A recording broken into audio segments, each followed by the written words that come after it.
मध्य प्रदेश में कैबिनेट विस्तार को लेकर चर्चा का दौर जारी है।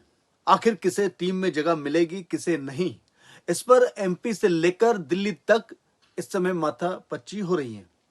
हालांकि जिस तरह से बीजेपी ने सीएम के नाम पर सबको चौंकाया है, अब मंत्रिमंडल को भी लेकर लोगों को ऐसी ही उम्मीद दिखाई दे रही है। कयास ये लगा जा रहा है कि इस बार भी चौंकाने वाली लिस्ट आएगी, यानी मंत्रिमंडल में ऐसे नाम आएंगे जिन्हें सुनकर सियासी पंडित चौंक जाएंगे।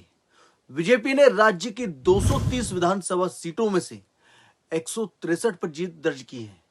इस तरह से पार्टी बगैर किसी दबाव के बड़े फैसले लेने के लिए स्वतंत्र है और यह बात मुख्यमंत्री के चयन में भी नजर आई। राज्य की 16वीं विधानसभा का पहला सत्र 18 दिसंबर से शुरू हो रहा है और संभावना इस बात की जताई जा रही है कि इससे पहले मंत्रिमंडल का गठन हो सकता है। बीजेपी में मंत्रिमंडल के गठन को लेकर विचार मंथन जारी है और मंत्रियों की सूची पर अंतिम मुहर राष्ट्रीय नेतृत्व की ही लगेगी। यहाँ भी पार्टी के अंदर से दावे किए जा रहे हैं। कहा जा रहा है कि राज्य का मंत्रिमंडल जातिगत और क्षेत्रीय आधार पर संतुलित होगा। इसके साथ ही नए चेहरों को भी मौका ज्यादा दिया जा सकता है। यहाँ लोग कौन होंगे, इसका कयास कोई नहीं लगा सकता और ना लगा पा रहा है। उसके पीछे कारण भी है क्योंकि बीजेपी इन दिनों चौंकाने वाले दौर से गुजर रही है। इसी के आधार पर यह माना जा रहा है कि नए मंत्रिमंडल में युवाओं के साथ कई चौंकाने वाले नाम होंगे और ऐसे लोग भी मंत्रिमंडल में नहीं होंगे जिनको लेकर आमतौर पर यहां मानकर चला जाता था कि ये तो मंत्री ही बनेंगे। उधर मध्य प्रदेश की 16वीं विधानसभा का पहला सत्र 18 दिसंबर से शुरू हो रहा है। यह सत्र 4 दिवसीय होगा और 21 दिसंबर तक चलेगा। इस सत्र के दौरान विधानसभा अध्यक्ष का भी चुनाव होगा। जानकारी के अनुसार विधानसभा का सत्र 4 दिवसीय जो होगा उस दौरान नवनिर्वाचित सदस्यों को प्रोटेम स्पीकर गोपाल भार्गव शपथ दिलाएंगे। इस सत्र में विधानसभा अध्यक्ष का निर्वाचन होगा और राज्यपाल मंगू भाई पटेल के अभिभाषण के साथ ही शासकीय कार्य संपन्न होंगे।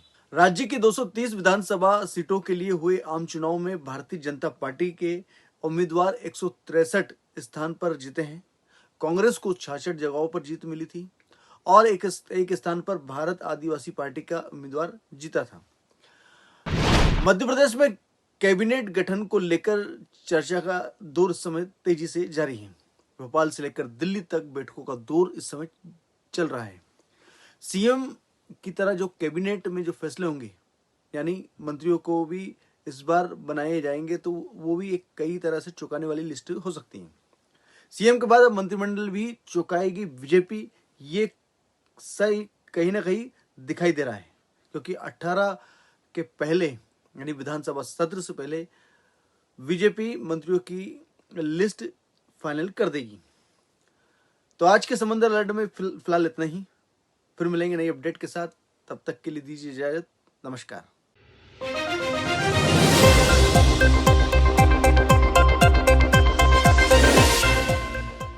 Rabindranath Tagore University Bhopal, only private university in MP to be NIRF ranked for 5 consecutive years. जहां है 600 से ज्यादा company tie-ups for placements, Atal Incubation Center for nurturing startups, Industry Academia collaboration for exposure of real industry world, 20 centers of excellence for research, साथ ही global festival विश्व रंग में शामिल होने का अवसर देता है। Rabindranath Tagore University, unlocking potential.